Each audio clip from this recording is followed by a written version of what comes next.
Now, usually when I have a take two, it's after like a 10, 12, shit, even 15-minute take. And that's upsetting. But I reached flow state. I mean, 32 consecutive minutes of me talking without like a 20-second or like a 5-second long silence. Like, sure, there was a second or two where I was like, what was I talking about? One, two, boom, right back to what I was talking about. And it was great. 32 straight minutes of that. I finished pressing stop record. I finished pressing stop record. How long does it take? You know? No, I click stop recording. I look and the mic audio bar is not moving. And I'm like, oh, it would suck if I wasn't recording my audio that whole time. I click it and I wasn't. Yo, what's up and welcome back. It's back, of course, as always, Angels Reach. As always, I'm Angel. And today I wanted to talk about the fact that I saw Hoppers. It's a Disney film. It's a Disney Pixar film, 2026, directed by Daniel Chong, creator of things like We Bear Bear, among other things. I looked up his page, but that's like the first thing I saw, and I'm like, oh, okay, cool, yeah, makes sense with the art style or like the Korean background stuff too, because like yeah, pretty sure he's got like characters in We Bear Bears and stuff that are Korean and stuff too, and very much so inspired, I'm sure, by that culture. So that's dope. But yeah, so Hoppers is a movie about a girl named Mabel who finds out that her professor, or yeah, her professor in college has a technology to put human minds in like these um, robot animal bodies, and so like because this Everglade Pond area that Mabel has been going to since she was a girl with her grandma, that has helped her and has sort of become a metaphor for her coming to peace and like resolving her any problems she has, specifically anger issues, but like any problems she has. This Everglade area is not what it's been anymore because like the animals are gone and she's sort of been in denial and has loved the place since she was a girl, and doesn't understand that it's not the same anymore and the animals aren't there, which we come to find out later is because the mayor secretly planted a fake tree that had speakers playing audio that would annoy animals that only animals could hear. So that drew the animals away from the area and eventually made it so that the mayor could demolish the place since there was no wildlife inhabiting it. So with Mabel finding out that her professor has the technology to put human minds into like these animal bodies, she thought that getting into an animal body, specifically a beaver, can help attract another beaver to help build a dam to fill up the pond and recreate the ecosystem that was previously there, uh, and essentially stop the mayor from building this beltway construction and like stop the Everglades from being destroyed. That's her plan. And so we get to understanding that Mabel as a character is flawed in the sense that she has anger issues and that she ultimately means well and intends well. But somehow, ultimately, I gotta stop saying ultimately. Like, I like it's such a good fun word to use, but like, this is like my fourth time using it, I swear. So, but she intends well, but at the end, always like ends up messing up somehow, and so this is something she comes to terms with, and like is taught by her grandma to sort of accept or take a step back in a way and find peace in like nature and the things around you, and ideally like nature, like animals and the river and air and trees and leaves, you know what I mean. But um you can, like, as a kid, you could definitely take this message as like anything, you know, finding your peace in anything. And I wish they sort of went into more of that realm because like I mean, like, obviously it's great to like go outside and like be one with like touch grass and like breathe in the air, look at the sun, feel the wind on your, you know, face. Like, it's beautiful as well. But I mean, I think they could have tapped more into like the I mean, individuality of like how someone deals with that. Maybe not so much environment, but like there was a time where Mabel was like tied up and she like sort of remembered her grandma and sort of calm down and realize that like things are going to be all right and be a part of something greater. And I think that was super well done. I wish there was a little bit more of that. But ultimately this movie was super fun and fantastic for the whole family. A lot of funny moments in there, like there's a sort of henchman character from the professor that Mabel has, who like is sort of sent out a ton of times to go and save her because she is like in the beaver robot body for like way too long and they don't know the consequences of it. And also uh like it's also she's like doesn't belong there because she's a human and she should be like with humans instead of like animals, for and they don't want to get them to get suspicious also because they shouldn't, and they shouldn't get involved with like the other animals' like lives and stuff like that because like it's its own sort of thing, which we then also in the end come to realize like humans are very much so involved in like the animal kingdom's lives and stuff like that, like we're all a part of something bigger. I don't know. I think it was like, yeah, that henchman that sorry, I went on a big rant about that one of the henchmen that works for the professor is super funny, and like he's always like, oh, how do they have like little crowns and stuff like that? Like it's very fun, like little like tongue in cheek or like little nudge like comments that I think are like fun for like the whole family. Like I think everybody can laugh at like a funny like joke like that. And like there was like a ton of like little kid humor and like law XD random stuff like oh, that's ridiculous, why would like why oh the beaver is typing beaver woodlog which that was funny though. That is, I will give that to them, that was funny, that was hilarious. Like throwing potato, that wasn't funny, but yeah, the voice acting was absolutely incredible. I think Dave Franco as Titus was a fantastic like antagonist towards the end of the movie. I think his motivation for wanting to be the strongest in the world and kill all the animals makes a lot of sense. He saw his mom die before him, but even that before that, he was just like evil and greedy. And you had Mabel's character like and meaning to intend well and like meaning to like be a good person, but she's like in doing that kind of like lying to the animals and saying one thing and like getting them to believe that like this thing to like protect her Everglades and doing it for like the wrong reasons sort of thing. And um yeah, she like learns a lot about herself, and she also learns a lot about like people and believing in people and trusting people because like one of the kings one of the characters that I actually do really love in this movie is George, who is the mammal king, and he basically the animal kingdoms each have like a king or a queen, or like some sort of royalty to like lead or be in charge of the rest of their animals. Like an insect queen was like a butterfly before she got smashed by Mabel, which was in a really intense scene and very cathartic. It was like a very crescendo, like very build uppy scene of like stress and anger and like like the butterfly flying in her face a lot and like building up her anger and rage, which we see a lot in the movie. It was a super intense moment. So after seeing her get squished and stuff like that, I mean, um, yeah. She was the queen, but then it went to Dave Franco's character Titus, and when he became a butterfly, he switched his brain for the mayor who was going to take down the Everglades, who Mabel was essentially fighting throughout the whole film. So like, funnily enough, he turns into the body of another foil antagonist, and the antagonist, ironically, at the beginning of the film, the mayor becomes sort of like on her side, and they use the technology to sort of help save the entire like town and stuff. And it's super dope. It's super dope. But uh George the mammal is a character that the mammal king is a beaver character who trusts Mabel and is like sort of heartbroken when he finds out that she's like a robot and not like, or like that her beaver body is a robot and her mind is actually like in a human and stuff. And like when he understands that, like it like he's betrayed, and like this is like the second time that he's been like sort of backstabbed because he has a sort of tragic backstory that I kind of wish they went into a little bit more, like maybe showed his father or something like that. Or yeah, but like he talks about his father exiling him when he was younger because he didn't think he was a suitable heir for the throne, and how he was depressed for a while, and how like he got news eventually that like he was the new like mammal king now, and he didn't forgive like his father necessarily, but like understood that his dad was just trying to do the best that he could and meant well and intended well and was trying his best as a father even though he failed.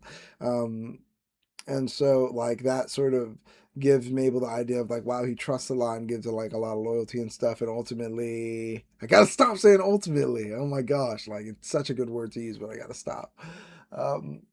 But uh it's It's a fantastic sort of message in the film to just believe that people have good intentions, because I mean it's such a good thing to give people the benefit of the doubt and believe people. And like, obviously you can like get fucked over that way, or you can, or like it's really easy to like be like, oh, like it's like giving this homeless guy $1 probably him going to get a beer, you know what I mean? But like being like a nice person and believing that people are going to use like that $1 for food or like water or something like that, or even just like believing that people intend and mean well whenever they make the everyday decisions that they make. I think that's a sort of nice message for kids to hear, because like I mean, like you never know what people are going through, you know what I mean? And like, especially as a kid, I don't even know kids know what they're going through. So the fact that they might be doing stuff to other kids that like or like behaving irrationally in like in ways that they don't even understand. Yeah, a kid might need to know, like, yeah, but like give him a chance. Maybe he didn't mean to. Yeah, maybe he meant well when he called you a poopy face. You know what I mean? Maybe that's something a kid needs to hear, to sort of be like, ah, maybe people mean well and people are nice, but sometimes they do bad stuff. I think it was a super sweet message. I think this is no Finding Nemo or Ratatouille. Like, the problem with like giving movie ratings and stuff is like I think this movie is super fun. I think it's great. I want to say it's something like a 5 out of 5 because it's like inoffensive and good, but like a 5 out of 5 is like a Ratatouille, a Finding Nemo, or like a perfect film, a Hoodwinked. Ooh, wait, that's a spicy one. Some people are not gonna like that one. A Big Daddy. Oh, wait, Adam Sandler film. That's low key peak. Wait, don't talk to me if you don't know that. Guns N' Roses cover the by what's her name? I don't know what's the singer's name, but she absolutely killed it. Yo, Big Daddy peak film. Yeah, don't talk to me. I don't know peak, but no. But I know that like, this is like a 3 out of 5 movie. I don't want to compare it to like other things and stuff, but like it's really dope. It's super. It has a lot of funny moments. It's a heartwarming message. I think the character in the beginning is a little bit annoying, and I find hard to connect with because uh, just the naivety of a kid, you know what I mean? But I mean, that's kind of, I'm sure, on purpose, because that's what a kid is, naive sometimes, and like angry and hard headed, stubborn. And yeah. It's you learn throughout the movie how she sort of copes with that and like learns to use her like not use her anger, but sort of like let her anger sort of wash over and appreciate stuff around her to see things better. And that's fantastic as well. I think kids definitely need to hear that too. So I think in general that was super dope. And one of my friends enjoyed it. Another friend wasn't too big of a fan of it, but I think honestly, he just doesn't like obviously kids movies because like we're a bit older, but also the Oscars were that night as well, so they were getting revealed. And shout out Michael B. Jordan. I think he was fantastic in Sinners. Absolutely killed it. Synergy with himself, like chemistry with yourself, is crazy, insane. I will keep saying it till the day I die. It's insane. And then my friend, another friend of mine was like, I thought for a second he was two different people, and then my other friends are like, whoa, nothing like that, nothing like that, and I was like, that's not ridiculous to say that. No, I mean, like they weren't two different people, but like you know what I mean? It's not like it's not ridiculous. It's not ridiculous. It's not ridiculous because he like changed his face and the way like he talked and the mannerisms, like he was behaving like two different people. You know what I mean? He didn't look like two completely different people, obviously, but like, you know what I mean? Like, if you told me it was cousins, I would believe you. You know what I mean? Okay, let's stop. Oh my gosh, I saw a clip of Abbott Elementary where one of the actors that did that did a smoker stack impression. It was super good. Or maybe it wasn't a smoker stack impression, and it was like I'm mixing it up with another thing they did. Oh my gosh. Um, Whatever. I didn't watch Abbott. But yeah, the Oscars are getting revealed that night too. So like, he probably had Marty Supreme on his mind while he was like watching Hoppers. You know what I mean? So like, what are you gonna do? And I'm getting flack because I did not like that performance of Marty Supreme. I did not believe it at all. I like was looking at Timothy's eyes and I was like, "You're Timothy, bro." Like what? The best way I can explain it, which like I get now that like I've been recording the other video and like I said it out loud. The best way I can describe it is like I was looking at Timothy's eyes throughout that whole performance, and he was like asking me like to believe in him, or like he was like in his eyes he was like asking for my permission, or like is this okay, or like oh my gosh, I'm butchering it now, I'm butchering it now on the second take. Nothing is ever good the second time. Nothing's ever good the second time, and I'm gonna drink some milk to that. I love drinking milk, man. I got a lot of protein, man. I got a lot of strong bones, man. But no, the best way I can say, the best way I can phrase it is like, um, Timothy's like I was when I was watching Timothy perform, like he was like saying he would do this. He was like he was actually taking spankings for it, and he was like suffering or like getting hurt or whatever. And he was like begging and pleading and like asking for second chances and stuff like that. And just like, I don't know, in his eyes, I was just like, what are you doing? Like, I don't believe you at all, man. Like you're just like you're not this character. You know what I mean? It's like, um, this isn't like a you give me something, I give you something, like an exchange. It's like you are supposed to be a character and you're supposed to be that character and I'm just supposed to take it in. Like there you don't like oh my gosh. Like I'm not supposed to give anything to you. It's like he was like looking for approval. Like is his performance all right, or like is like am I doing it right? Like I was just like, dude, don't ask me. It was almost like weird. I was like, oh my gosh, this is not gonna make sense. This is not gonna make sense. But like, I didn't believe the performance at all. It was like I didn't. But like Odessa Zion was a phenomenal supporting actress. Like I think like she was like a great foil, and like her lying about like the pregnancy and stuff, or like the black eye and stuff like that was like insane. It was a very high intense movie with a lot of stuff going on. I really appreciate it. I think it was super high intense and like there wasn't a dull moment in the whole film. I will say that like with certainty there wasn't a moment where I was like, is there anything else that's gonna happen? I think like there was something constantly happening and I think that was great and I don't think it was overwhelming at all. Actually, you know what, I thought it could be overwhelming for some people. You know that's absolutely intentional. The whole thing was supposed to be like the intense journey of like this guy coming up and like doing whatever it takes and you know really getting to that position of like this like really like guy who wants it all. But like I didn't believe it at all, man. I'm sorry. Like Martin, like Timothy, like in Wonka had a better performance to me, honestly. Like I believed that. I believed he was like this crazy kid with like dreams of like wanting chocolate. I believed he wanted to make chocolate more than he wanted to succeed at ping pong. Like I don't know, I don't know, I don't know. And with like him like talking about shooting for greatness and stuff like that, I believe when he says that. So it was really upsetting for me.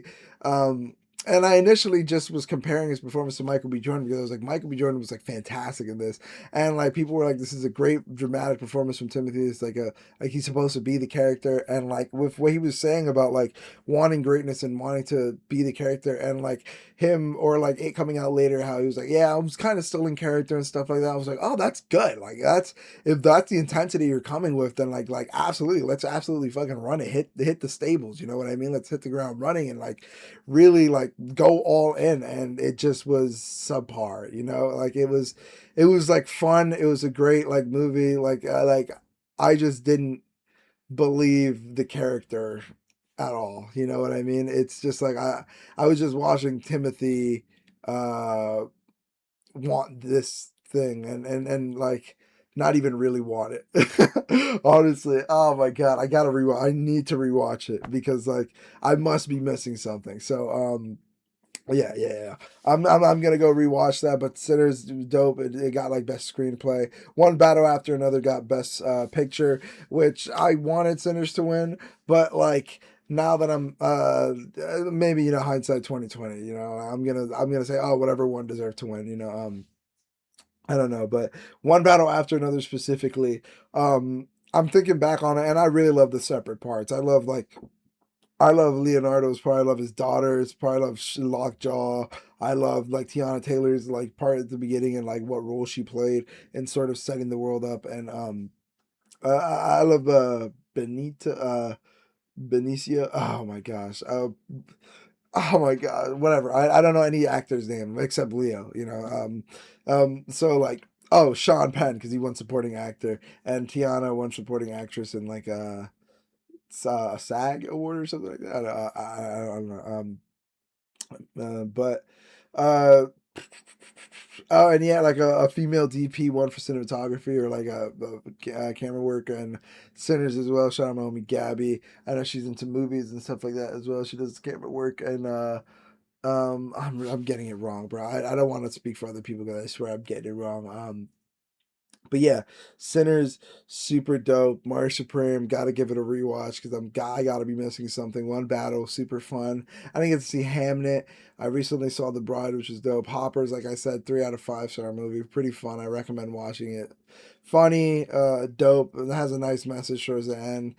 Killer, like soundtrack. I mean, the sounds are phenomenal. The music was great. There were like some dance sequences that were really fun, and sounds were absolutely incredibly picked as well. Like just a fun time overall. Just a really fun movie. Fun, fun, fun. The word of the day. Ultimately fun. Yeah, that's what I'm gonna call this video. No. I gotta get the clicks up. Not that anyone's clicking. But yeah, so Oscars, that was super dope. And I think that's what I'm gonna end this video on because like the other video was like 30 minutes of me like I was in flow state. I was talking about everything super well, but then I started getting into different tangents. Not that I didn't do that here, but like even more so than I am right now because this is only 20 minutes. I mean $10 shaved off. What? 10 minutes shaved off, that's not too bad. I'm gonna go listen to my homie's album, Tears X Joy. Tears, TearsXJoy, like all one word. And if I'm not mistaken, the album is called Senescence or Senescence. I'm not pronouncing that right at all. But he just dropped his album March 13th, so like a few days, like 4 days ago. It's only 7 songs, 17 minutes. I'm looking forward to checking that out. I haven't had time to like I haven't had time to like check new media out. Like I have like when I want to listen to a new album, I kind of want to listen to it all. Like I just uh got the Salmonella book and I kind of want to consume that all in one sitting, but I couldn't. And I kind of want to watch one movie and just like analyze that and talk about it. And I kind of did that a little bit with Hoppers, but Project Hail Mary I'm watching next week, so maybe I'll do a video on that as well. But I kind of want to consume one piece of media at a time and just really, absorb it, and then maybe go back to it a few days later, weeks later, and then see if it still sticks with me and what doesn't. And yeah, I want to do that as well with my homie's album. So I'm gonna go listen to that right now. It's only like 17 minutes, so I'm gonna go listen to it and then write some thoughts down, tell him what I think about him because I actually know the dude. He's super cool. I've been like following his stuff for a while, and I'm super excited to check this out. So go check out Tears X Joy on any music streaming platform you got. I'm on Apple Music. You can get on Spotify, YouTube, SoundCloud. I'm sure Deezer, Tidal. Like yeah, check them out. Yeah, I'm gonna go check that out. Go watch Hoppers. Let me know what you think. Or actually, you know what? Let me know what your favorite Disney or Pixar movie is down below because like low key, it's there's some discussions up there. There's some discussions up there. I know I did a ranking or a tier list with my friends or like a bracket style video. I think we did all of those with Disney movies not too long ago, and we might have to redo them. We might have to rewatch a couple movies honestly because Disney Pixar is low key peak. Like honestly, this movie is not like if what's it called? Had it not been for better movies, this movie would be bad. That sounds so fucked up. Never mind, never mind. I try to give it a compliment and being like it in and of itself is a really great, and there's nothing wrong with it, but there's so much great that it just could have been. You know what I mean? Like, yeah. I think there's just like a ton of like preferences stuff that like I would have liked to have seen more threshed out or fleshed out, threshed out. There's a lot of stuff that I wish they went into more. There's a lot of stuff that I wish they didn't go into, and a lot of stuff that confused me. But Hoppers, I would recommend to go watch specifically with family. I think watching it with like a kid or something like that. Just like if you're 40, just go with go grab like a 10-year-old kid and just go watch this movie with them. Do not do that. It is not advice. Please, bro. Please. Okay. I have to get that because the last time someone did something illegal and put my name behind it, I spent 6 months in county jail. And then I came in on a horse named 6 months and I stayed for 6 months and I left on 6 months. What? Okay. I tried doing the iCarly horse joke. It didn't work. I'm gonna go listen to the album. I'm gonna go talk to you guys later. Let me know what your favorite Disney Pixar movie is down below. Like, subscribe, hit the bell, all that stuff so you're notified when I upload. Bye.